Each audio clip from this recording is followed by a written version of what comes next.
On blast. And we are live. This is the Wrap It Up on Blast Raps postgame show.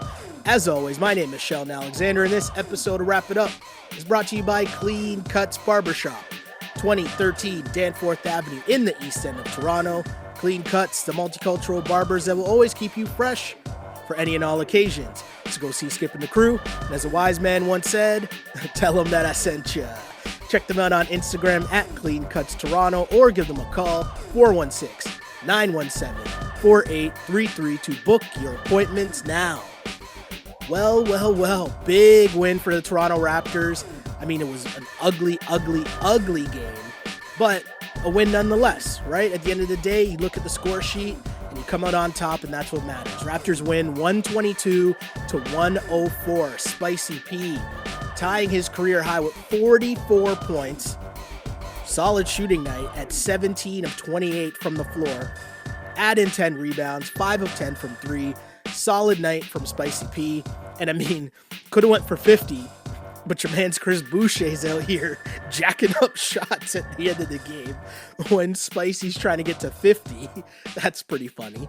But as mentioned, my name is Sheldon Alexander, and you are tuned in to this The Wrap It Up podcast. As you know, if you're tuning in live on Twitter, thank you very much for doing so, as we are live on Twitter at Shell Alexander following each and every Toronto Raptors game. When you see that link, you can click and enter the chat, send in your comments and questions, because this is bringing what I call my group text to the masses. And this is what we do here on Twitter live after each and every show at Shell Alexander. Also taking your comments and questions on Instagram at Sheldon Alexander. And of course, if you tune in the middle and you didn't catch things from the beginning, don't worry, we got you covered. Or if you want to check out in the middle of this pod because you want to go out, it's Friday night, no problem. We got you covered. This becomes a podcast, which you can find on iTunes, SoundCloud, Google Play, and on YouTube. Just search On Blast Podcast. This is a part of the On Blast Podcast Network. This is called Wrap It Up once again to talk your Toronto Raptors. And let's be serious. Again, a very ugly night for the Toronto Raptors. 122-104. Big night for Spicy P, but there's so much other things that went on in this game, including Kyle Lowry and Serge Ibaka both getting hurt in the first half. Both of them did not play in the second half. So Eric Kareen on Twitter says that Kyle Lowry has a small fracture in his left thumb, not related to previous injury. Ibaka has severely sprained ankle, according to nurse. Not good. Lowry, of course, heard it swiping at the ball after Favors' offensive rebound. Thought it was a nail issue because it was black and blue immediately. Further testing tomorrow. No timetable yet. So that does not sound good. If you're a Raptors fan, Kyle Lowry going down. And, I mean, it sucks, too, because Kyle Lowry was off to such a great start this season. Kyle Lowry, much like he did last year, came out the gate gunning. And we know that he had off-season surgery on his hand, but when he came in and the season started, Kyle Lowry didn't look hurt at all. He wasn't feeling any effects of that off-season thumb surgery. He came out gunning. And to start the season, Kyle Lowry scoring 24 points per game is just work.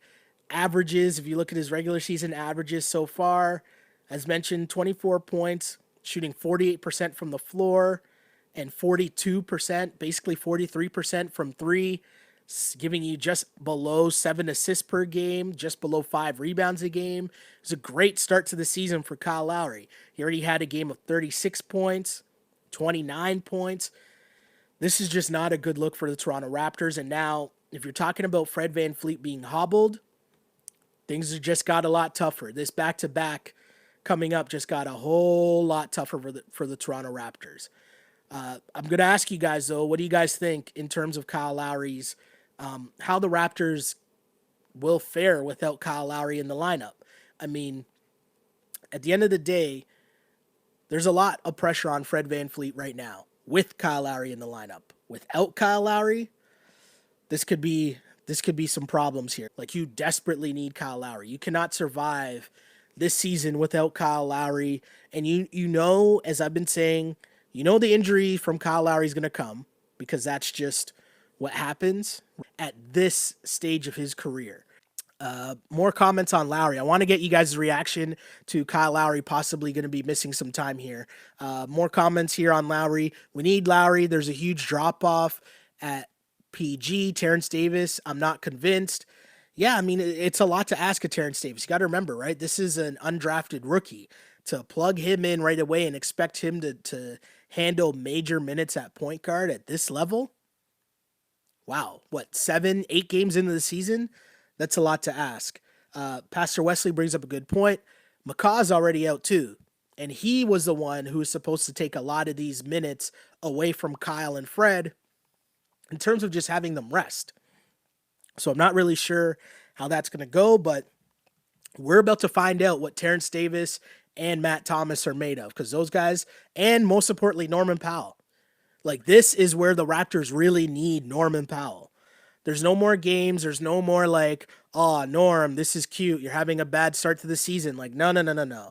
It's time for Norm to step into his role and really absorb a lot of the minutes and production from those guys. Let's move on and discuss what actually took place from the get-go, because, as mentioned, this was an ugly game, but the pace of play in the league is at an all-time high. And the Pelicans are just one of those teams that just try to get up and down. They try to run up and down, shoot a lot of threes, but the talent isn't really there. And, obviously they're missing Zion, but you look at that lineup and you got Lonzo, Drew Holiday, Ingram, Melly, who, if you remember from the last time the Raps played them on opening night, that dude was splashing threes. Much quieter night tonight, but also they start Jahlil Okafor. Weird ass team this Pelicans bunch is. But anyways, Pascal came out gunning. Pascal, I'm pretty sure, had the Raps' first 8 points of the night. He came out focused. I don't know if it's just something he has against the Pelicans, but if you remember opening night, also had a monster performance against him as well. So it shouldn't be a surprise that he came out gunning tonight as well. So first quarter, Pascal was putting in work. 3 of 6 from 3, 16 points in the first Q. And the thing there was, you're seeing him and OG confidently, consistently stepping into 3-point shots. And it's a reference I use all the time because I also think it's one of the funniest Drake lines ever. When he's talking about Kobe, but he says, "You wasn't with me shooting jumpers in the gym." And Rick Ross with the heavy, with some extra bass in it. I feel like that's Pascal for sure. And OG, we're seeing more and more. OG Anunoby, I mean, he is surpassing my expectations. I can't even lie. We're coming into this season and we know Spicy was going to take another leap, or it was expected Siakam to take another leap. OG was injured for most of last season and he was expected to make a leap. We weren't really sure if he was going to take the leap, but so far, wow. That 3-point shot, he was 5 of 7 tonight in this game from 3-point land. And this is after coming in shooting 50% from the land beyond, as they say. OG Anunoby puts up 21 points in this game, 7 rebounds, 4 assists, but it's the shooting numbers, 7 of 13. That's just high efficiency scoring. And I know I talked about wanting to see OG get a lot more easy baskets, just cutting, leaking out, getting layups. But at the end of the day, if the 3-point shot is like that, it doesn't even matter how he does it, right? Because he's just putting in work and he just looks a lot more confident. There are a couple plays where, he tried to maybe do a little too much after Kyle was out and Serge was out of the game, but you're going to take that. It's the same story we saw last year with Pascal, where you saw the moments where Pascal had it in him, but you also saw the moments where he was kind of out of control. But you learn that with young players, you're going to live with those mistakes. Because at the end of the day, this is your next wave. Pascal and OG are your next wave. And it's funny to think about this now, because we almost forget about OG last season because it was kind of like a redshirt year, getting to watch Kawhi and Danny Green, but he had a front row seat to all of this. But you almost forget that the big win for Masai Ujiri when he made the Kawhi Leonard trade was that he didn't give up not only Pascal, but also OG. And you're seeing now why that was such a big deal. I thought this was a prove it year for OG. I wanted to see what OG would come with because there's a lot of expectations on OG Anunoby this season, and he has improved. Not only just a shot, but he looks a lot more confident in what he's doing. And even when he's missing threes, he's still not hesitating when he shoots them. And I think that's the biggest key. His shot mechanics just look so good. Again, both him and Pascal doing such a good job of moving the ball. Last game, Pascal and OG both had 5 assists. Tonight, they both had 4 assists. And you're learning this from, and I know people are going to take this the wrong way because they overreact every time I bring up Marc Gasol's name, but the movement of the ball rarely sticks in this Raptors offense. And that becomes contagious because everybody wants to move the ball. Everybody wants to move the ball and cut because you know you can get the ball back. And so that way the ball doesn't stick. The offense is always free flowing, and you get nights like this when Pascal's going for 44, OG's going for 21, and their shooting percentages are both disgusting. Combined, they're 10 for 17 from 3. Think about that for a second. If I take you back 2 years, so I'm not even saying last year, take you back 2 years, and if I were to tell you that we would be at a point where Pascal Siakam and OG Anunoby combined in a game went 10 for 17 from 3. Would you believe that? That's crazy. But end of the day, this is the reality that is the Toronto Raptors for this season. And it, as mentioned, as ugly as this game was, it was tied 30 all at the end of the first quarter. Does that seem weird? We almost forget that. It was 30-30 after one quarter, and then the Raps just went on a crazy run. The bench started to come in. You're getting hustle plays. Chris Boucher, I think, had a big play that really turned things around. There's a breakaway, and he hustled back to at least contest the breakaway layup. Serge gets a rebound, brought that back up the other way. Bang, that turns into a three-pointer. Raps all of a sudden are up 11 points, and they got out to a 22-6 run, a 22-6 lead in terms of fast break points. And that to me really changed the game because it's one thing to want to play fast, which the Pelicans, as you can tell, want to play fast, but they weren't really hitting their shots. And once the Raptors started to hit their shots, or at least started to hit the glass when they didn't hit shots, again, I bring up Chris Boucher, who was super active in this game. Remember, Lowry misses a three. Boucher follows it up with a crazy stick back jam, gives a little yell to the bench, and you can see the bench all fired up. But you're starting to see glimpses from Boucher that at least you can get minutes from him. I don't think you can rely on him yet. We're not there yet. But you're starting to see glimpses that at least he doesn't look lost in just regular routine minutes. Now, again, would I like him to pass the ball to Pascal at the end of the game when Pascal's hot and going for 50? Of course. But we'll get there. We'll get there. But still, solid minutes from Boucher. And the one thing that those two guys taking the second half off, it meant that there were a lot more minutes to come for the Toronto Raptors. And guys who haven't really gotten extended run in terms of Chris Boucher, in terms of Terrence Davis, in terms of, we even saw Malcolm Miller sighting in this game, but Norman Powell was forced into action. He actually started the second half. And there's a lot less pressure in that because of the way that the Raptors played in the second quarter to kind of blow up the lead. Again, that Boucher stick back was an 18-0 run for the Raps. Lowry hit a three, part of a 23-3 run, gave the Raps a 17-point lead. I mean, then it was just a little Pascal and Freddie with a little Puffy and Mace flow back to back. Sorry, that reference might be a little too old for most of the people watching that. But the Puffy and Mace flow just means, you know how they would like rap bar to bar and kind of rotate? Well, there's a sequence in this game where Pascal has the ball. No, Freddie had the ball first, drove in the lane, found Pascal. Pascal hits the three. Next time down the court, Pascal's the one driving into the lane. Freddie spots up in the corner, knocks down the three. And that was a run for the Raps where they had started out with 14 assists on their first 22 field goals. Not to mention going 6 of 8 from 3 in the second quarter. When you're shooting numbers like that, and Pascal started out 5 for 8 from 3. When you're starting out shooting like that, you're going to beat most teams in the league. And you're definitely going to beat the New Orleans Pelicans, right? So again, halftime comes. Raptors won the second quarter 45-23 for a 75-53 halftime lead. And Pascal was just on fuego. Even if you go back to the first half, my guy put up 26, 7, and 2 in 15 minutes. 15 minutes. And tied his career high of 5 threes in the first half of this game. So it was basically jam done from there. Credit to the Pelicans. They extended their bench in the second half, tried to give some others some run. And the Raptors, for their part, they were struggling.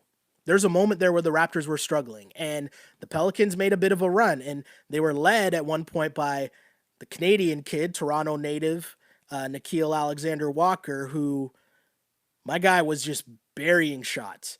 And he also just gave some energy, right? It was a different look. It was a change of pace, but he was doing really well. He came out and he hit a 3 that capped a 13-3 run, cut it to 12. I think the closest it got was 11. And a lot of that too was also self-inflicted by the Raptors because they had a lot of turnovers. They started the fourth quarter 1 of 6, and it was just terrible. 15, I think the last I had it at was 15 turnovers in the second half. It just wasn't a good look, but Raps settled back down. OG splashed a couple more threes, and it was jam done. End of the day, great showing for the Toronto Raptors. And hey, should it take 44 from Pascal and, to beat the Pelicans on the road? No. But here's the thing. Kyle Lowry goes down. Serge goes down, and you have some guys thrusted into moments that you're not really prepared for. But it's a glimpse into what you will need this season. Because I know as much of a joke as it turned into, everyone mocking my pick for the Raptors at the start of the year, but a lot of that was based off the fact of consistency, but not believing that they're going to get consistent health this season, right? And they can't really afford to have injuries. Because if they do, then you're relying a lot on Pascal, OG, but then also Norm. And this might be Norm's second good game. And Norm finished in this game with 18 points on 6 of 10 shooting, 2 of 4 from 3. Norm was a lot better in this game for sure. But if there's no Kyle, and if there's no Serge, you're going to be relying a lot on guys like Chris Boucher, Terrence Davis. That's going to be big. That's going to be really big. And Siakam's 44, you're going to need some of that 44 against the Lakers and Clippers coming up. So this is a great look. Let Pascal get his confidence because he's going to need all of that and more the next 2 games against the red-hot Lakers team and, of course, Kawhi Leonard and the Clippers. But good look for the Raps. I just want to see, and I'll get to some comments now. I see K2's Garnett coming at me already saying, even if we have injuries, the East is soft, fams. 7th, just say you were wrong. I'll forgive you. I never said the Raps were going to come in 7th. I said they would be in the bottom half of the playoffs, which means 5, 6, 7, or 8th.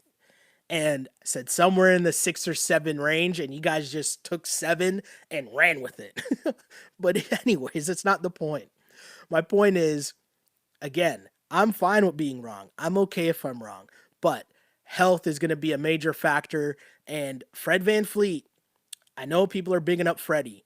And Freddie finished with 12 points and 11 assists, add in 5 rebounds, 2 steals. But Freddie shot 3 of 15 in this game. And I touched on it last game because this is becoming kind of a trend here. And I don't know, I don't know what's really going on. I don't know if Freddie's hurt. So I don't know how to really gauge what's going on. But again, I'll mention this. Fred VanVleet to start the season. First game of the year against the same New Orleans Pelicans. Fred VanVleet had 34 points on 12 of 18 shooting. Since that game, Fred VanVleet has gone 2 for 11. Then he had a okay, 5 for 14, then went 3 for 14.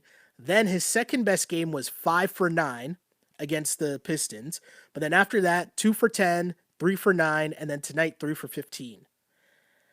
I don't know. I'm just bringing this up. I'm not saying that, Fred can't handle this job, or we're getting too much from, or you're asking for too much from Fred VanVleet at this point, or I'm not saying that he's not a starting point guard in the league. I'm not saying that.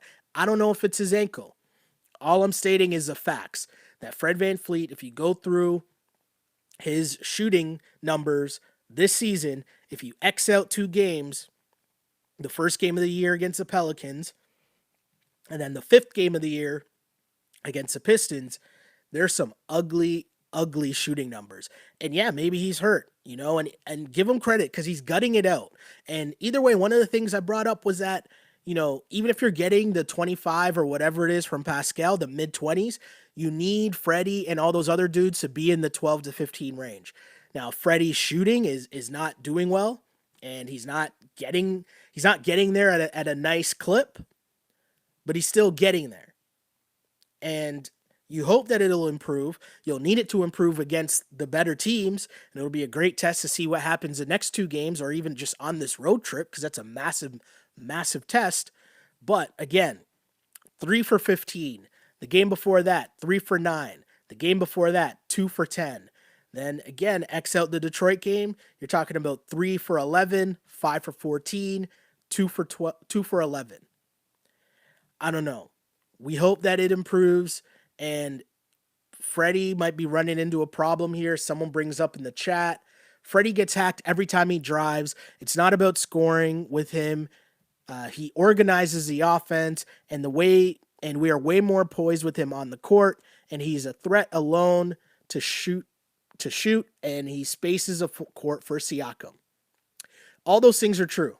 I don't think he gets hacked every time he drives, but the refs aren't also going to give you that call as a small point guard driving into the lane and throwing your body into the defense. The refs aren't going to give you that call.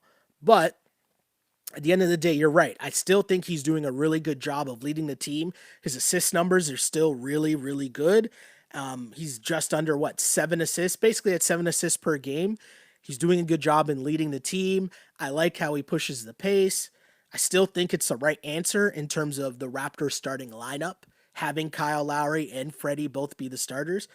I still think that's your best case scenario because it's just your best lineup. It's your best lineup in terms of consistent shooting. He's going to give you that. I know the numbers are bad, but what he also provides, it's kind of like the Gasol thing, right? It's just another ball mover, someone who the ball doesn't stick when it's with Freddie for the most part. I'm going to say he's done a way better job in this year than we've seen him in past years in terms of running the offense and having the ball move and not just standing there and dribble. But hopefully Freddie's okay. I don't know when he'll get a chance to rest, but a lot of that will also depend on the development of some of the Raptors bench guys who haven't really been getting that many minutes.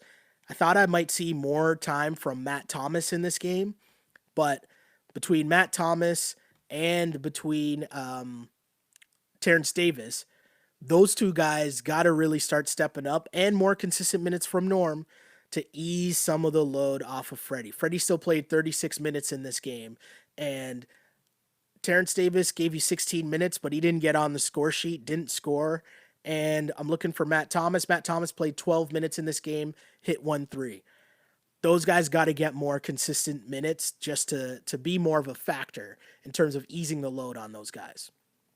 Let's get back to some more comments here because, as mentioned, this is about the conversation. I appreciate you guys tuning in with your comments. Again, hit us up on Twitter at Shell Alexander or on Instagram at Sheldon Alexander. First up, we have Sig Social Group says playing like champs. Sure, they bent, but they didn't break. I'll give them that. Cool. Another comment here on Twitter. Good game. OG and Pascal are growing into an interesting duo. I'm just going to enjoy the ride. I'm not going to put too much pressure on OG or Pascal, I think that's part of the fun of watching these young guys develop, because you're seeing what they've added from this season to last season. So I'm just going to enjoy the ride. You know the defense is there, but as you add more responsibility to them, meaning you got to give it up on both ends of the floor, and not just against the Pelicans, but against the Bucks, against the Celtics, against the Clippers, against the Lakers. That's what I'm interested to see. And you see nights like this, which tells you that you can do it. So now the next step is doing it consistently. Another comment, second quarter was on fire. Totally agree with that. As mentioned before, gave you those numbers. Raps just, that's when this game was really lights out. OG, let's see, That's a Rap Pod. Shout out to That's a Rap Pod, who says OG and Spicy combined for 65. We're going to be fine. Again, I hope you're right. I just want one of these games to come against one of the big boy teams. You know me, if you follow this podcast, I love me the big boy games. So these games tell me what you're capable of. Now can you do it consistently? That's what I want to see. Let's get to some comments here. Glow Girl Smile on Instagram says, Freddie needs another baby birth. Well played. If you remember, well, you're watching this podcast, you definitely remember Freddie's run last year started with the birth of his child during the playoffs last season.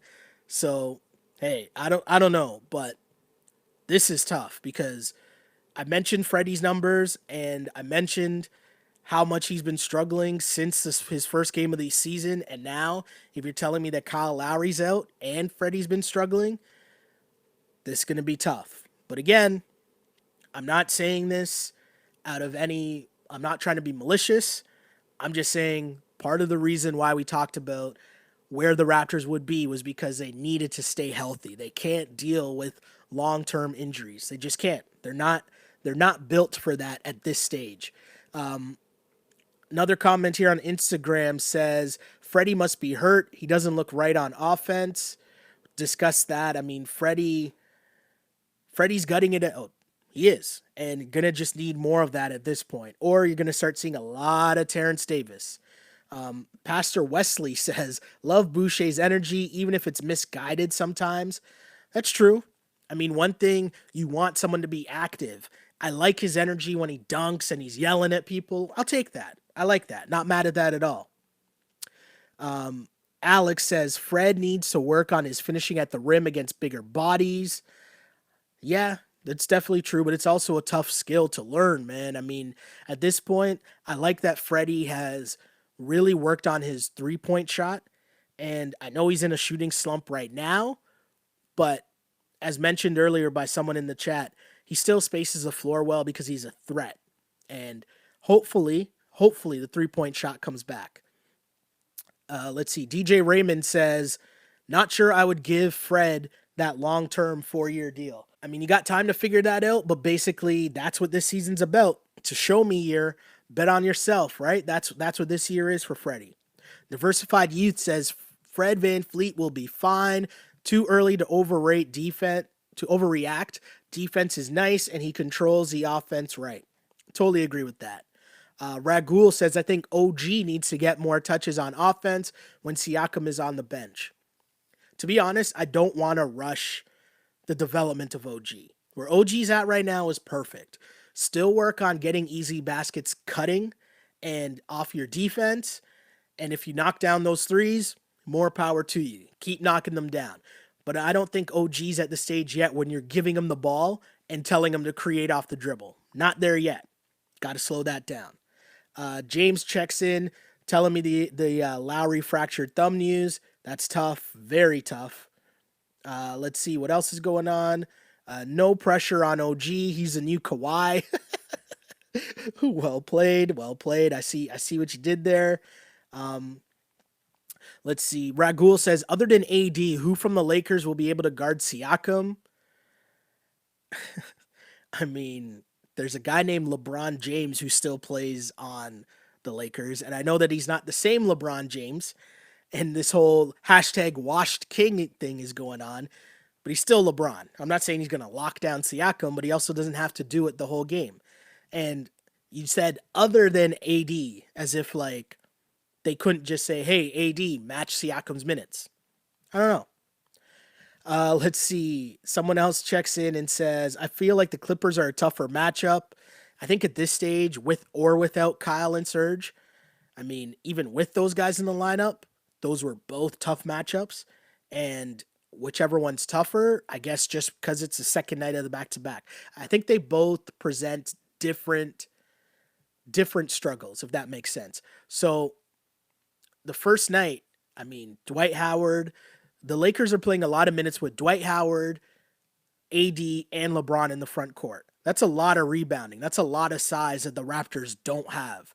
So that's already a difficult matchup. And then if you fast forward the following night and you're talking about Kawhi and Lou Will, that's more perimeter play. But then add in Pat Beverly, that'll just be like, he will be up in Fred's grill the whole game. So that's a tougher matchup for the guards. So which one's tougher? I don't know, but I just think they provide a different aspect of toughness, if that makes sense. It's going to be a tough go for sure. Glow Girl Smile brings up, we're talking about who's going to guard Siakam. She says Danny Green, and I agree with that. Danny Green will definitely see some minutes on Kawhi as well. Let's see, another comment. This is where we got to show some champion type grit. No K-Lo or Serge. Got to grind out the rest of this road trip. Oof. The tough part is a lot of your championship pedigree and championship mentality comes from Kyle Lowry and Serge. So now you're asking that from like Malcolm Miller and, guys that really weren't a part of that championship DNA, let's say, from last season. Let's see. Ragul says, I think Serge will be good to go against the Lakers.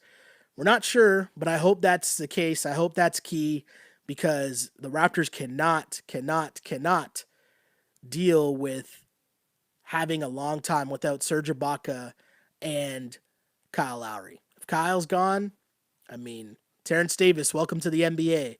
And if Serge is out, man, here comes the Chris Boucher show. The MVP of the Raps 905 might need him to be the MIP of the Toronto Raptors. Another question here says, what's the deal with Rondé? He wasn't even in uniform tonight. Yeah, Rondé, Hollis Jefferson, and Stanley Johnson. I mean, if there's ever a time for those guys to step up and at least contribute something, yeah, now would be it. Because the Raptors win the game big, 122-104. Pascal Siakam with 44 points, 10 rebounds, 4 assists. But the big loss for the Raptors, Kyle Lowry down with a fractured thumb and Serge Ibaka severe ankle sprain.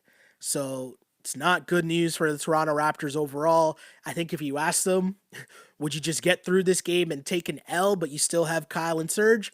I'm sure they'd make that trade. But now all eyes focus to the rest of this Raptors road trip, which again includes a back-to-back that starts in LA against the Lakers. Next night, same building against the Clippers. Following that, on Wednesday, they got the Portland Trail Blazers. And the road trip ends in Dallas next Saturday. This is going to be very interesting for the Toronto Raptors. And at this point, I think any win that you can get, especially if you're telling me you're without Kyle Lowry, I'll be happy with any win the Raptors can get on this road trip without Kyle Lowry, because this will be the reminder that you need Kyle Lowry. All the aspirations that people are talking about, Raptors being top 3 in the Eastern Conference, I bet you all those people were basing that off of Kyle Lowry being healthy. Because if there's no Kyle Lowry, this Raptors team is not coming in top 3 in the Eastern Conference. But hey, hopefully he's healthy. Hopefully we can figure some stuff out. Siakam will have to take on a much bigger role. Same for OG. They did that tonight. 44 points for Pascal, 21 for OG, but big losses for the Raptors on the injury front. Hopefully everything turns out better next time around for the Raptors in terms of health, because they cannot handle much more injuries than what they're dealing with at this moment. But again, thanks you guys for joining me, whether you tuned in on Twitter. Thank you guys. Appreciate it. Really enjoyed taking your comments and questions. Let's see here. Let me get some last ones here on Twitter as some people just tuned in. Time for Stanley and Rondé to be utilized. That comes from @RaptorsHomer. Appreciate that. Totally agree on that. Let's see. Someone else says we will get crushed by Boston come Christmas time. Too far away to worry about that.